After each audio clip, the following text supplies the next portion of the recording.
Você já pensou em ser o seu próprio escultor? Pois é, esta é a proposta do psicólogo Paulo Coimbra. Ele escreveu um livro de autoajuda, Você é Seu Próprio Escultor. E ele é o convidado do Variedades para este segundo bloco. Paulo, muito obrigado pela sua presença aqui no nosso estúdio.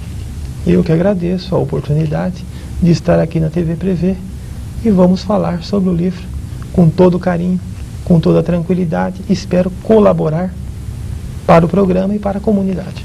Paulo, de onde nasceu essa ideia de se escrever um livro de autoajuda? Você vê uma necessidade do povo brasileiro? Você acha que as pessoas estão um pouco carentes de livros de autoajuda? Como que é isso aí, Paulo? Veja só, o que não falta no Brasil, na região, no mundo inteiro, são livros de autoajuda. Porém, normalmente se escreve para intelectuais. Normalmente se escreve muito no campo esotérico. Dificilmente se escreve alguma coisa onde o cidadão comum, quando eu digo cidadão comum, é a dona de casa, é aquele guarda de banco, é o bancário, é aquela pessoa que fez só o primeiro grau, consiga ler um livro e terminar um livro. Então a minha preocupação foi fazer um livro de autoajuda onde todas as pessoas possam ler. Isso não quer dizer que um professor da Unesp ou de qualquer outra universidade não venha tirar algum proveito desse livro. Eu procurei fazer uma obra simples, mas que não seja simplista, mas que passe longe da leitura do intelectual. Essa é a minha proposta. O seu público-alvo, então, seria toda a população, a comunidade leiga que quer buscar um auxílio através do livro de autoajuda. Isso. O meu público-alvo, ele seria do adolescente à terceira idade, dentro de uma linguagem simples e objetiva. Eu, quando fiz o livro, eu fiz um boneco do livro e dei para 10 pessoas de diversas, digamos assim, diversos segmentos sociais. Eu entreguei desde professor universitário até uma pessoa que cata papel na rua, mas uma pessoa que gosta de ler. Todos leram o livro em menos de 3 dias. Isso me deixou muito contente. Então, o meu livro, pelo menos de imediato, ele foi aprovado no nível A, no chamado nível B e no nível C. Essa é a minha intenção. Eu quero que o adolescente leia. Eu quero que a dona de casa leia. E eu quero também que o professor universitário, acostumado com uma leitura acadêmica, olhe para esse livro e goste do livro. Eu acredito que do simples se caminha para o complexo. Agora, é muito complicado você caminhar do complexo para o simples. Porque quando a coisa é complexa, a pessoa começa a ler e para a leitura e guarda o livro. Eu quero que meu livro seja lido, rabiscado e emprestado. Enfim, que meu livro tenha uma utilidade. Paulo, lendo o seu livro, a gente percebe que você propõe uma mudança. Por exemplo, uma pessoa, ela consegue se tornar sujeito de si mesmo. Ou seja, você pode agir, você pode mudar o meio que você vive, você pode mudar a sua vida. E você também ensina algumas ferramentas para que isso aconteça. Quais seriam essas ferramentas, Paulo, para que a pessoa consiga interferir no seu meio e, inclusive, mudar a sua vida? Bem, eu agradeço muito essa pergunta, porque essa pergunta me deixa mais à vontade agora para começar a focalizar exatamente no tema central do meu livro. Porque se você é seu escultor, você precisa chamar para você mesmo toda a responsabilidade da sua vida. Então você não pode atribuir a terceiros suas graças e suas desgraças. Então você, através do livre-arbítrio, você domina a sua vida. Você é exatamente aquilo que faz de si mesmo. Você não pode responsabilizar ninguém por tudo que acontece com você. Então, o livro, ele gira em torno disso. E em torno disso, veja só, é que eu falo sobre a singularidade. Somos todos absolutamente diferentes. Quem falar que somos iguais é mentira. Somos todos diferentes, embora semelhantes. Mas semelhança não tem nada a ver, nada a ver com igualdade. Agora, veja só que maravilhoso. Se somos todos diferentes, você pode ter uma ideia que ninguém nesse mundo teve. Você pode pensar alguma coisa que ninguém nesse mundo pensou. Quem está me vendo pode aprimorar algo que ainda ninguém aprimorou. Então isso, veja só, pode causar um insight, onde a pessoa fala, puxa vida, eu quero aprimorar um meio de segurança automobilística. E ela dorme pensando isso. E de uma hora para outra, ela descobre uma nova fórmula de segurança. Paulo, mas é tão simples assim? É simples. Basta querer. Porque você é singular. Você vai fazer sua vida em torno daquilo que você pensa. Então, basicamente, o livro começa por aí. Certo. E qual seria a sua principal influência teórica, até certo ponto, para que você consiga afirmar isso com embasamento, como você disse? Certo. É para que todos os níveis de pessoas possam ler o seu livro. Qual seria o embasamento para que você consiga sustentar tais teses? Isso. Bem, eu agradeço mais uma vez a pergunta, porque eu preciso ter pergunta que me cutuque mesmo, porque o pessoal, veja só, tem o CRP, teus colegas psicólogos, que vão falar, Paulo, mas a partir de você se baseou no quê? Veja só, eu sou muito simpático à psicanálise. Eu adoro a psicanálise. Por outro lado, eu acredito na neurolinguística. A neurolinguística eu acho fabuloso. Então, a partir do momento que a pessoa acredita na possibilidade de transformação, ela se transforma. Isso já foi provado através de pesquisa, não só aqui no Brasil, como nos Estados Unidos. Então, quando a pessoa ela quer ver, ela vê. Isso foi provado. Você suporta até uma dor maior, física, quando você mentaliza que você está bem e vai ficar melhor.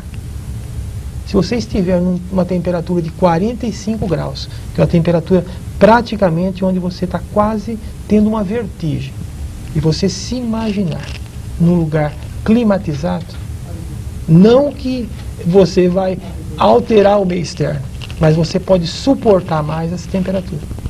Então, eu acredito muito na neurolinguística, eu tenho acompanhado e tenho visto na neurolinguística uma coerência. Embora, sou fã, como costumo dizer, da psicanálise, gosto da abordagem comportamental e respeito até os esotéricos. Mas a minha base é neurolinguística.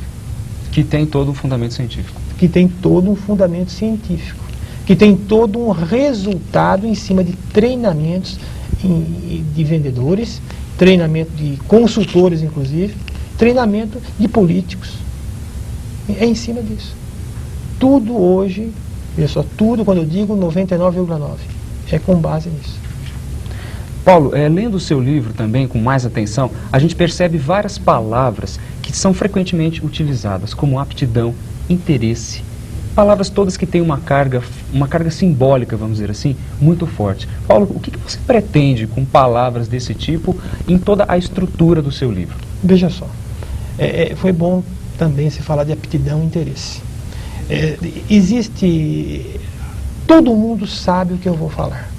Por outro lado, a pessoa não se organiza dentro desse repertório. Aptidão, interesse. O que seria isso? Veja só, aptidão. Eu adoro basquetebol. Eu adoro basquetebol. Mas eu tenho uma deficiência física. Eu tenho 1,50 m. E eu estou pesando 130 quilos.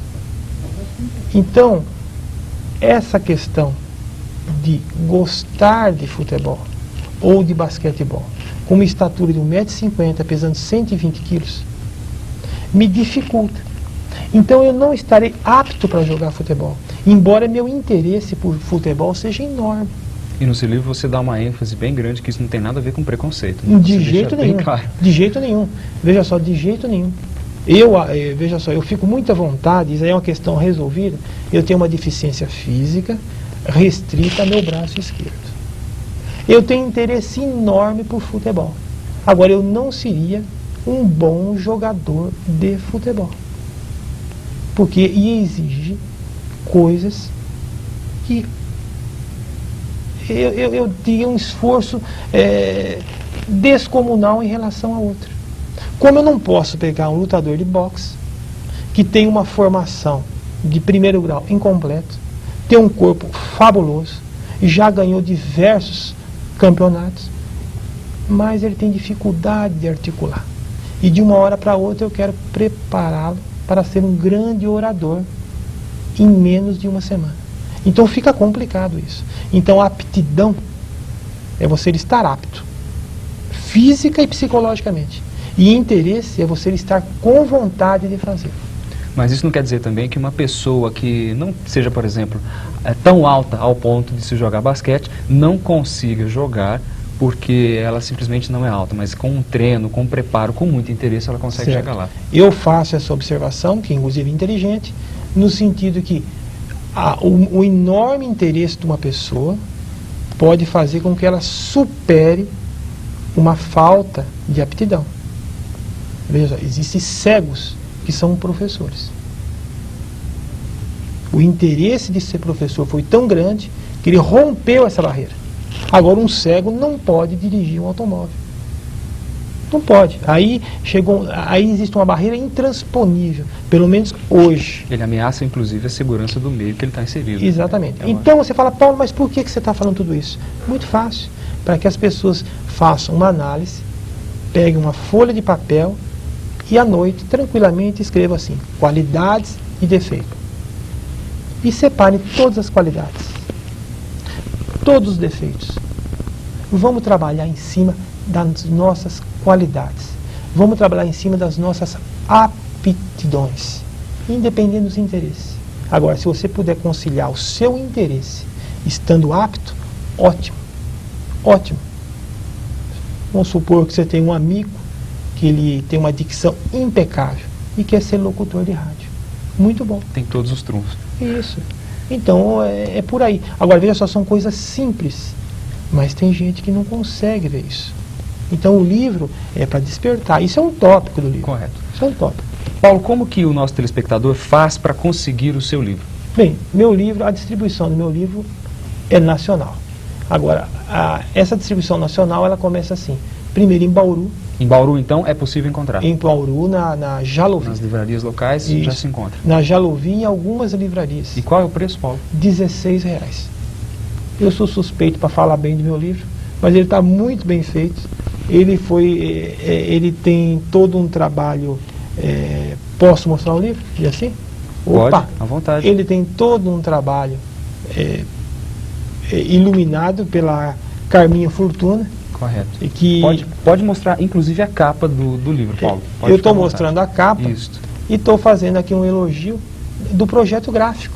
Correto. Porque por trás de um livro tem um editor. Tem todo o impacto visual também. Isso. Tem uma pessoa que fez o projeto gráfico do livro.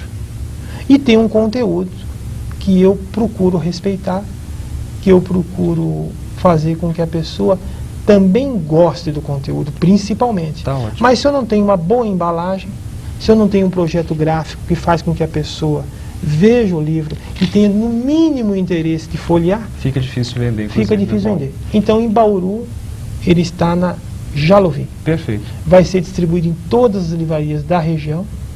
Já estamos, inclusive, na Livraria Cultura, em São Paulo. Estamos entrando, talvez, na Siciliana. Entrando nessas livrarias, estamos no Brasil inteiro. Ótimo. Paulo, infelizmente o nosso tempo já está estourado, certo. O nosso papo está muito gostoso e eu gostaria de aproveitar a oportunidade para agradecer a sua presença aqui no estúdio e também eu acho que este livro, essa nossa pequena conversa foi o suficiente para que o telespectador fique um pouquinho de água na boca, com certeza, e que conheça um pouco mais do seu trabalho. Paulo, muito obrigado pela sua presença. Tá, okay. Eu agradeço. Eu que agradeço a oportunidade e estou sempre à disposição e espero que meu livro venha contribuir com a comunidade. E eu que agradeço. Tá ok, muito obrigado. O programa Variedades dessa semana termina aqui. Você pôde conhecer o livro Você é o Seu Próprio Escultor, do autor Paulo Coimbra. Você também pode ajudar a TV Prevê a escolher o próximo tema para o programa Variedades. É só você entrar em contato com a gente. O nosso e-mail é esse que vai aparecer agora aí no seu vídeo, tvprevê@blv.com.br. Entre em contato com a gente e participe. A sua opinião é muito válida para nós. Muito obrigado pela sua atenção e até a próxima semana.